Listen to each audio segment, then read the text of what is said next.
Good morning, Sawi! Good morning! So, happy Sunday morning, guys! So, today, magsisimba kami ni Bibi. Hihingi kami ng pamasahe kay Daddy. So, ayan, almusal tayo para kay Bibi, para sa akin. Malunggay. Yes, ito ay malunggay na binabad ko lang sa mainit na tubig. So, ito yung almusal namin. Ayan. Pandesal. Wala na, be? Wala na. Pabalat ikaw kay Dadan? Bukas ako na. Ha? Tawas ako. Kain. So, today, guys, ayan, meron kami, dito, bagong alaga. Ang butsyog na, di ba? Ayan, no? Sa labahan ko talaga, natulog. Si Blue Eyes. Blue Eyes. Kaya nagpalit na si Daddy ng alagain from cat to aso na naman. So, ayan, mag-church kami, mag-aalmusal muna. Mamaya pa naman yung simba, alas 10. So, ang tagal-tagal na namin hindi nagsisimba. Last time na nagsimba kami ni Bibi is, yung Pasko pa, o di ba, ang tagal. Kasi nga, minsan nagkakasakit si Bibi, minsan, ang ulan, so hindi kami naalis. Mamaya pa ikaw kakain ng kanin. Tinapay mo na walang loto si Mama. Guys, alas 8:30 na. So, ayan, mag-aasikaso na ako. Maliligo na ako bago si Bibi. Asikaso ko na rin yung mga isusuot namin. Yes, simple lang yung isusuot ko. And wala kasi akong masyadong dress. So, ito lang yung isusuot kong dress. And this one is kay Bibi. Ayan. Tapos magpipink lang siya ng shoes. Ligo na? Hi! Sinisipon pa ang Bibi. Oh! Yung aming dog. This one is our new dog. Hi, Snappy! Hello! Hello! Yung asawa ko ang mano sa alaga. Tingnan mo, andyan na naman. Hala ka, kagatin ka niya. So, ayan. Yung etong dog na to is half husky yata. Ganyan. So, binigay lang to sa asawa ko nung kuya niya. And, ayun, kahit ayokong mag-alaga, dinala pa rin dito ng asawa ko.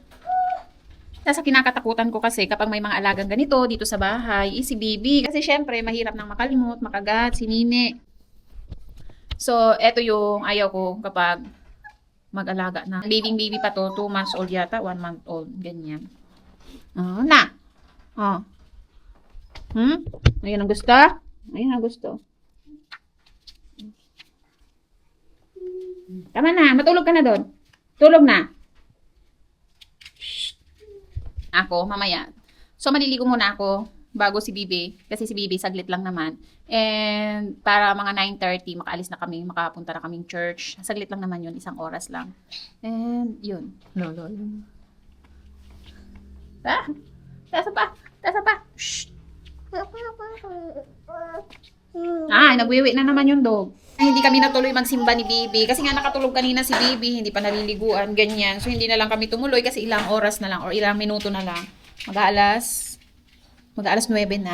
So, matagal mag-antay ng tricycle dyan sa may labasan kaya hindi na kami tumuloy. So, ayan, ang gagawin ko na lang is maglilinis ng bahay, maglalaba ng mga stuff. Aso ni Daddy, ayaw ni Bibi. Ayaw ni Sobi na, ang kulit-kulit ng aso na yan. So, ayan, maglilinis muna ako.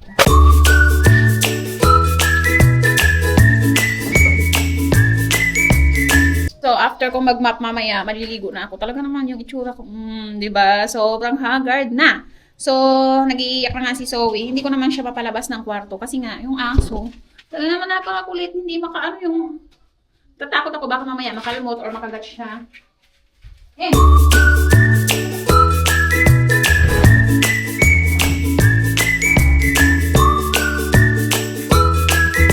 So, ayan guys, magmamap nga ako. Daddy is naandun. So, nilagyan ko muna ng harang. Ayan, nilagyan ko muna ng harang dyan kasi magpapasawayan dito, iihi, ganyan. And ang kinakabahala ko talaga is yung si Nini, si Zoe, is baka makagat or kahit maglaro lang ba yung aso tapos biglang sumabit sa ngipin yung balat ni Nini or yung balat ni Zoe. So, mahirap na. So, nilagay ko muna siya dyan sa may kusina namin. And tingnan nyo naman, maglalaban na lang ako ngayon pala. Ang dami kong labahin eh. Ayan, mga bedsheet. Mga stuffed toys ni Zoe, yung damit namin. Washing na lang ako mamaya para matapos yun. And hindi masyadong mainit ngayon. Pero okay lang yun. Mahangin naman, kaya alam ko matutuyo yung iba. And si Zoe is, ayan, nasa kwarto.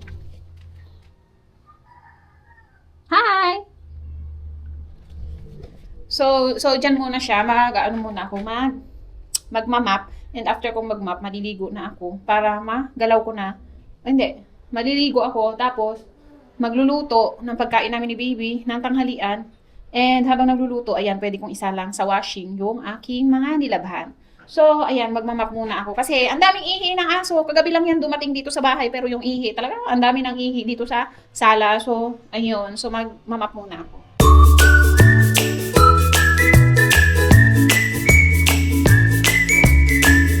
So, ayun, nakatulong na nga si Zoe and nagsaing na rin ako. Maglalaba ako. So, eto, napakapasaway talaga nitong aso. Snappy. Ayan. Gusto niyang pumasok dito sa may sala namin, sa may kusina, sa may kainan. Kaso nga lang, ihi ng ihi, katatapos ko lang mag-map nitong aming sahig. So, ayan, ihi siya ng ihi. So, mag-aasikaso muna ako ng labahin para mailaba ko na may ano ko na sa washing.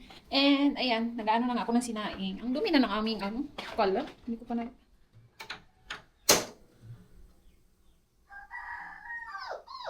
So, ayan, saing na ako. Para mamaya pagising ni Zoe is, ayan, may pagkain. So, ayan guys, kain tayo. Yan lang yung ulam namin ni baby. Kasi nga, ang sarap ng tulog niya. Hindi ko naman magising kasi kawawa naman. Ayan. Harap. So, ayan, kain muna kami ni baby. So, ayan na nga guys, nakauwi na si daddy. So, mag-aasikaso na ako ng pagkain namin, panghapunan namin, magluluto na ako. And habang nagluluto ako, ayun, nakasalang na nga yung aking sinaing. Ayan, nakasalang na yung sinaing ko. So, kuha tayo na yung lulutuin.